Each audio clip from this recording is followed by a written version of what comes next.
Hello दोस्तों, नमस्कार। उन्मुक्त स्टडी सेंटर में आप सभी का स्वागत है। आज हमारा जो इतिहास का प्रैक्टिस सेट नंबर है वो तीसरा प्रैक्टिस सेट नंबर है। यदि आप हमारे चैनल पर नए हैं तो हमारे चैनल को सब्सक्राइब जरूर करिएगा, ठीक है, और शेयर जरूर करिएगा। आइए हम बढ़ते हैं आज के पहले प्रश्न की तरफ। हमारा पहला प्रश्न है, पुराणों की कुल संख्या है। तो पुराणों की कुल संख्या कितनी है? तो पुराणों की कुल संख्या 18 है। आइए हम इस प्रश्न की व्याख्या देख लेते हैं। देखिए, पुराणों की कुल संख्या 18 है। इसका शाब्दिक अर्थ होता है, यानी पुराण का शाब्दिक अर्थ होता है प्राचीन आख्यान। क्या है? प्राचीन आख्यान।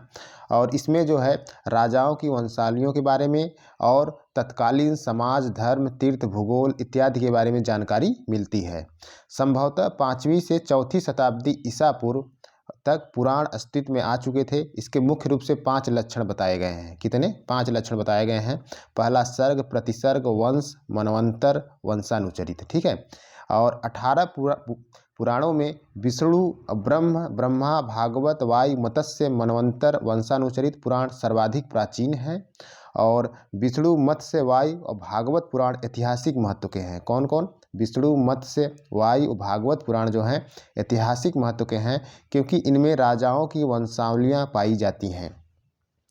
मत्स्य पुराण में सातवाहन वंश के बारे में, और विष्णु पुराण में मौर्य और गुप्त वंश के विषय में जानकारी मिलती है। और वायु पुराण में शुंग वंश और गुप्त वंश के विषय में जानकारी मिलती है, ठीक है। गुप्त साम्राज्य की सीमाओं की जानकारी हेतु वायु पुराण जो है सर्वाधिक प्रामाणिक माना जाता है। और इस प्रकार पुराणों में हमें शिशुनाग, नंद, मौर्य, शुंग, सातवाहन, गुप्त वंश के विषय में ज्ञान प्राप्त होता है। पुराणों के रचनाकार लोमहर्ष और उनके पुत्र जो है उग्रश्रवा माने जाते हैं। कौन? पुराणों के रचनाकार लोमहर्ष, उनके पुत्र उग्रश्रवा माने जाते हैं। पुराणों का संकलन करने वालों ने त्रेता, द्वापर, कलि इन 4 युगों का वर्णन किया है। प्रत्येक युग के बारे में कहा है कि आने वाला युग अपने पीछे के युग की तुलना में पतनशील होगा, ठीक है। अगला प्रश्न है निम्नलिखित स्थानों में से किस एक में राष्ट्रकूटों द्वारा एलोरा पहाड़ियों में निर्मित गुफा मंदिर स्थित है? तो इसका सही उत्तर हो जाएगा औरंगाबाद। औरंगाबाद के महाराष्ट्र में जो है राष्ट्रकूटों द्वारा निर्मित जो एलोरा पहाड़ी है उसमें गुफा मंदिर स्थित है।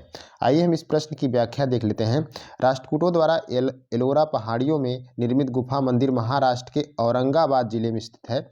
इन मंदिरों में राष्ट्रकूट शासक कृष्ण प्रथम द्वारा निर्मित कैलाश मंदिर विशेष प्रसिद्ध है, ठीक है। राष्ट्रकूट जो शासक थे कृष्ण प्रथम द्वारा निर्मित कैलाश मंदिर विशेष प्रसिद्ध है। यहाँ के दशावतार मंदिर का निर्माण जो है दंत दुर्ग ने करवाया था। किसने? दशावतार मंदिर का जो निर्माण है दंत दुर्ग ने करवाया था। और यहाँ पर बौद्ध और जैन गुफा मंदिर भी स्थित है। अगला प्रश्न है हमारा, उज्जैन का प्राचीन काल में क्या नाम था? तो उज्जैन का प्राचीन काल में नाम अवंतिका था। क्या था? अवंतिका था। देखिए, अवंतिका महाजनपद की उत्तरी राजधानी थी। और संस्कृत साहित्य में इस नगर के जो है कुछ नाम और मिलते हैं अवंतिका के: विशाला, भागवती, हिरण्यवती, पद्मावती, ठीक है। अगला प्रश्न है नीचे 2 वाक्यांश दिए गए हैं। और पहला कथन है, दूसरा कारण है। कथन में कहा गया है कि मोहनजोदड़ो तथा हड़प्पा नगर अब विलुप्त हो गए हैं। कारण यह है कि वह खुदाई के दौरान प्रकट हुए थे, ठीक है।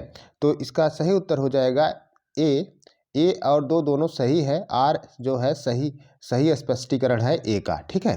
आइए इस प्रश्न की व्याख्या देख लेते हैं हम। मोहनजोदड़ो हड़प्पा नगर अब विलुप्त हो गए हैं। कथन ए सत्य है। मोहनजोदड़ो सबसे बड़ा सिंधु नगर है और यह स्थान पाकिस्तान के लरकाना जिले में सिंधु नदी के दाएं तट पर स्थित है, ठीक है। मोहनजोदड़ो जो है पाकिस्तान के लरकाना जिले में सिंधु नदी के दाएं तट पर स्थित है। 1922 ईस्वी में राखाल दास बनर्जी ने इसका उत्खनन कराया था। यहाँ से उत्खनन के दौरान विशाल स्नानागार, विशाल अन्नागार, विशाल कॉलेज भवन, सभागार इत्यादि के साक्ष्य प्राप्त हुए हैं। और हड़प्पा जो है पाकिस्तान के मोंटगोमरी जिले में रावी नदी के बाएं तट पर स्थित है। यहाँ से सभ्यता से संबंधित अवशेष 1921 ईस्वी में दयाराम साहनी द्वारा प्राप्त किया गया था, ठीक है। यहाँ से भी अनेक साक्ष्य प्राप्त हुए हैं। इस प्रकार वर्तमान में ये नगर मृतप्राय विलुप्त हो चुके हैं, ठीक है। अगला हमारा प्रश्न है, पुराणों के अनुसार चंद्रवंशी शासक का मूल स्थान था? तो इसका सही उत्तर हो जाएगा सी, प्रतिष्ठानपुर। प्रतिष्ठानपुर जो है चंद्रवंशी शासकों का मूल स्थान था। इस प्रश्न की व्याख्या देख लेते हैं। पुराणों के अनुसार चंद्रवंशी शासकों का मूल स्थान प्रतिष्ठानपुर था। चंद्रवंशी शासकों का मूल स्थान त्रेता युग में प्रयाग में था, परंतु प्रलय के बाद द्वापर युग में जो है चंद्रवंशी संवारन ने प्रतिष्ठानपुर, जो वर्तमान झूसी इलाहाबाद के पास है, अपनी राजधानी स्थापना की थी। पुराणों के अनुसार चंद्रवंश, सोमवंश, क्षत्रियवर्ण के 3 मूलभूत वंशों में से एक था। अन्य 2 थे सूर्यवंश और अग्निवंश। ठीक है। अगला हमारा प्रश्न है, अशोक द्वारा स्थापित सबसे पुराना स्तंभ है। तो अशोक द्वारा स्थापित सबसे पुराना जो स्तंभ है वह आपका है लौरिया नंदनगढ़ का। ठीक है, क्या है? लौरिया नंदनगढ़ का। आइए हम इस प्रश्न की व्याख्या देख लेते हैं। अशोक द्वारा स्थापित सबसे सुरक्षित स्तंभों में से बिहार के चंपारण में स्थित लौरिया नंदनगढ़ का एक सिंह वाला स्तंभ है, सबसे सुरक्षित अवस्था में है।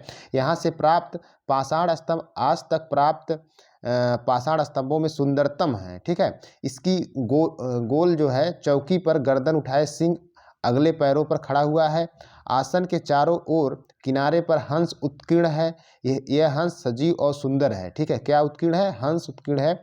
यह हंस जो है सजीव और सुंदर है। अशोक के स्तंभ लेखों की संख्या 7 है। कितनी है? अशोक के स्तंभ लेखों की संख्या 7 है। छह भिन्न भिन्न स्थानों में पाषाण स्तंभों पर उत्कीर्ण पाए गए हैं, जो इस प्रकार हैं। देखिए, पहला आपका है दिल्ली टोपरा। यह प्रारंभ में उत्तर प्रदेश के सहारनपुर यानी खिजबाद जिले में खड़ा था। मध्ययुग में यह जो तुगलक शासक थे फिरोज शाह द्वारा दिल्ली लाया गया। ठीक है। इस पर अशोक के सातों अभिलेख उत्कीर्ण हैं, जबकि शेष स्तंभों पर केवल 6 लेख ही उत्कीर्ण मिलते हैं। अगला आपका है दूसरा दिल्ली मेरठ। यह पहले मेरठ में था, बाद में फिरोज तुगलक द्वारा इसे दिल्ली लाया गया। तीसरा है लौरिया अरराज, जो बिहार के चंपारण जिले में स्थित है। चौथा आपका लौरिया नंदनगढ़, बिहार के चंपारण जिले में भी स्थित है। पांचवा आपका रामपुरवा है, यह भी बिहार के चंपारण जिले में स्थित है। ठीक है। और छठा आपका प्रयाग है। यह पहले कौशाम्बी में था, बाद में अकबर द्वारा इलाहाबाद के किले में रखवाया गया है प्रयाग स्तंभ। ठीक है। आपका सातवां अच्छा 6 हो गया, 7 हो गया। ठीक, आगे बढ़ते हैं। बौद्ध धर्म के विस्तार के कारणों में सम्मिलित है। तो यह अगला हमारा प्रश्न है, बौद्ध धर्म के विस्तार के कारणों में सम्मिलित है धर्म की सादगी, दलितों के लिए विशेष अपील और धर्म की मिशनरी भावना। चौथा है स्थानीय भाषा का प्रयोग। पांचवा है आपका दार्शनिकों द्वारा वैदिक भावना की सुदृढ़ता। तो इसमें क्या है? तो इसमें 4 ये हैं ऊपर के और ये 5वां आपका नहीं है। तो इसका सही उत्तर हो जाएगा 1 2 3 4। ठीक है। इस प्रश्न की व्याख्या देख लेते हैं। ईसा पूर्व 6ठी शताब्दी में उत्तर भारत में के मध्य गंगा घाटी क्षेत्र में अनेक धार्मिक संप्रदायों का उदय हुआ, जबकि ठीक इसी समय चीन में कन्फ्यूशियस तथा लाओत्सो, ईरान में जरथुस्ट्र, यूनान में पाइथागोरस धार्मिक आंदोलन भी चल रहा था, जो पुरातन मान्यताओं को चुनौती दे रहा था। और भारत में इस आंदोलन के प्रत्यक्ष परोक्ष कारण थे, जो सामाजिक और आर्थिक परिवर्तनों में निहित थे। बौद्ध धर्म की सादगी, दलितों के लिए विशेष अपील, मिशनरी भावना, स्थानीय भाषा का प्रयोग बौद्ध धर्म के विस्तार के प्रमुख कारण थे। दार्शनिक और वैदिक भावना की सुदृढ़ता इसमें शामिल नहीं थी। अगला हमारा प्रश्न है, स्थापित सिंधु घाटी सभ्यता जिन नदियों के तट पर बसी थी, तो किन नदियों के तट पर बसी थी? सिंधु, चेनाब, झेलम। गंगा नदी के तट पर नहीं बसी है, केवल सिंधु, चेनाब और झेलम। इसका सही उत्तर हो जाएगा सी 1 2 3। इस प्रश्न की व्याख्या देख लेते हैं। स्थापित सिंधु घाटी सभ्यता का विस्तार उत्तर में झेलम नदी के पूर्वी तट से दक्षिण में यमुना की सहायक नदी हिंडन के तट तक था। इसमें झेलम, सिंधु, चेनाब, रावी नदियां हैं, परंतु गंगा नदी इसमें शामिल नहीं है। ठीक है, क्योंकि गंगा नदी के किनारे किसी भी सिंधु घाटी सभ्यता का अवशेष नहीं मिला है।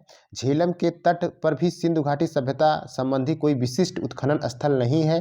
तथापि सामान्यतः झेलम के पूर्वी तट को सिंधु सभ्यता के अंतर्गत माना जाता है। सिंधु घाटी सभ्यता सिंधु, लूनी, चेनाब, सादीकोर, हिंडन, भादर, हिड़यवती, रावी, भोगवा, प्रवास, सरस्वती, दारक इत्यादि नदी किनारे तट पर स्थित थी सिंधु घाटी सभ्यता। अगला हमारा प्रश्न है, पत्थर का प्राचीनतम शिलालेख किस भाषा में है? पत्थर पर प्राचीनतम शिलालेख किस भाषा में है? तो इसका सही उत्तर हो जाएगा प्राकृत भाषा में। ठीक है, आइए इस प्रश्न की व्याख्या देख लेते हैं। भारत में पाए गए प्राचीनतम ऐतिहासिक शिलालेख अशोक के हैं, जो मुख्यतः ब्राह्मी, खरोष्टी, आर्माइक, यूनानी लिपियों में है। इसे प्राकृत भाषा में उत्कीर्ण किया गया है, अतः पत्थर का प्राचीनतम शिलालेख प्राकृत भाषा में था। अगला प्रश्न है हमारा, कोई व्यक्ति किसी व्यक्ति से उसका धर्म, संप्रदाय या जाति न पूछे। कोई व्यक्ति किसी व्यक्ति से उसका धर्म, संप्रदाय या जाति न पूछे, इसका किसने कहा है कथन? यह कथन रामानंद का है। किसका है? रामानंद का है। इस प्रश्न की व्याख्या देख लीजिए।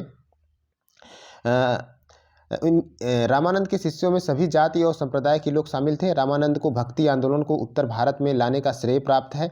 आचार्य रामानुज की पीढ़ी में स्वामी रामानंद पहले संत थे, जिन्होंने भक्ति द्वारा जन जन को नया मार्ग दिखाया।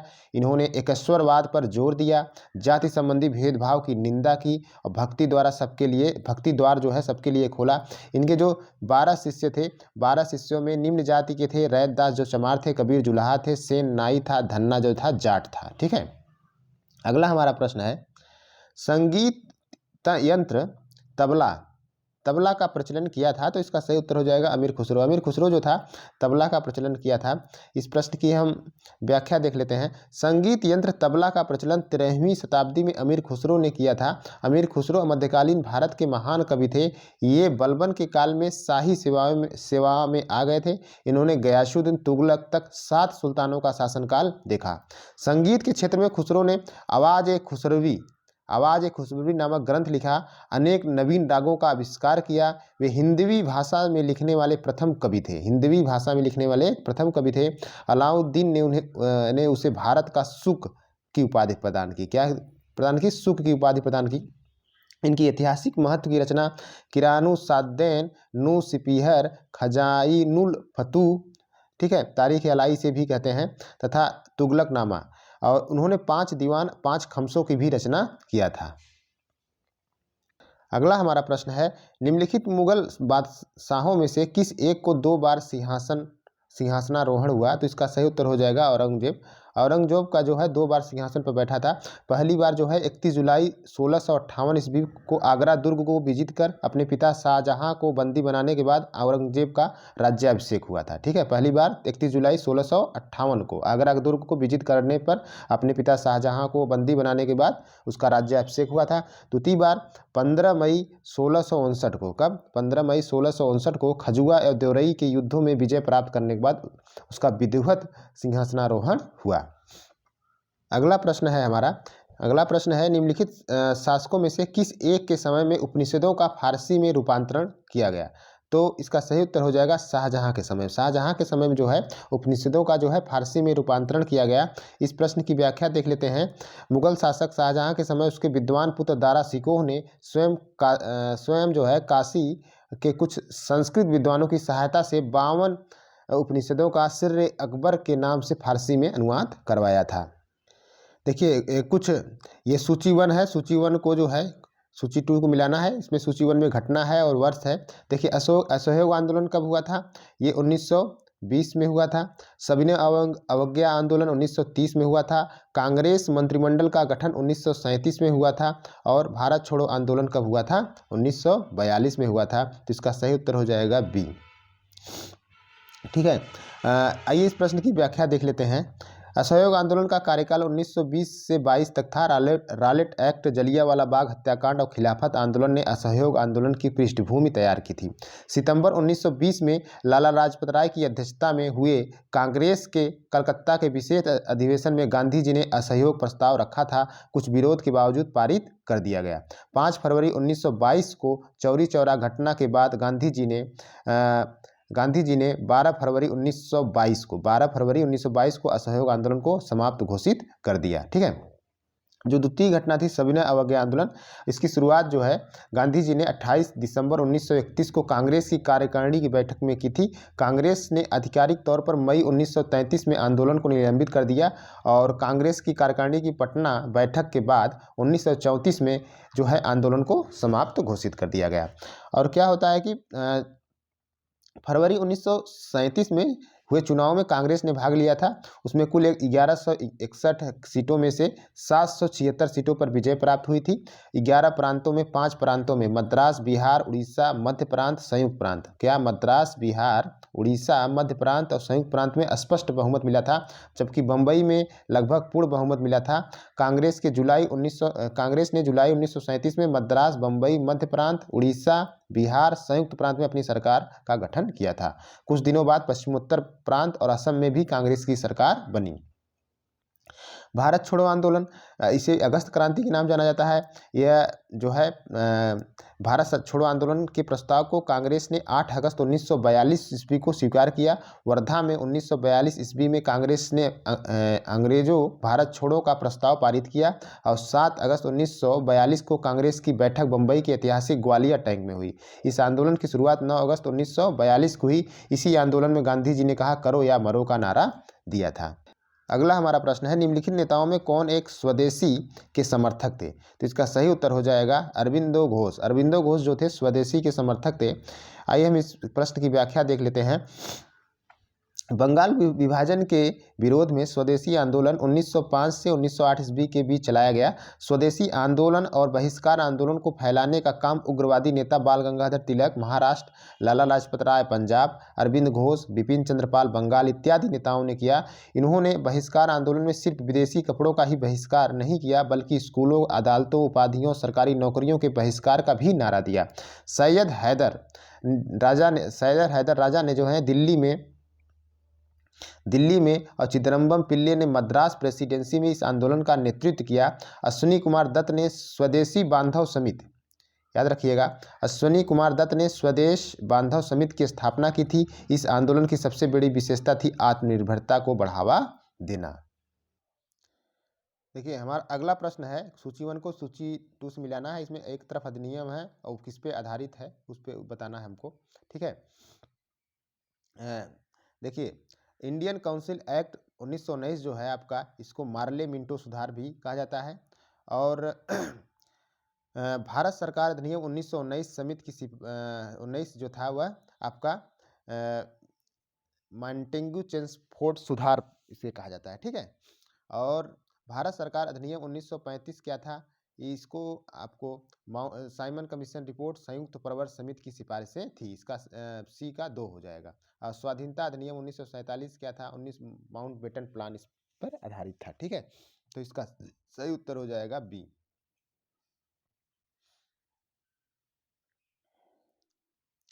अगला प्रश्न है हमारा, निम्नलिखित में किस एक ने भारतीय राष्ट्रीय कांग्रेस के उस अधिवेशन की अध्यक्षता की जिसमें पूर्ण स्वराज्य का प्रस्ताव पारित हुआ?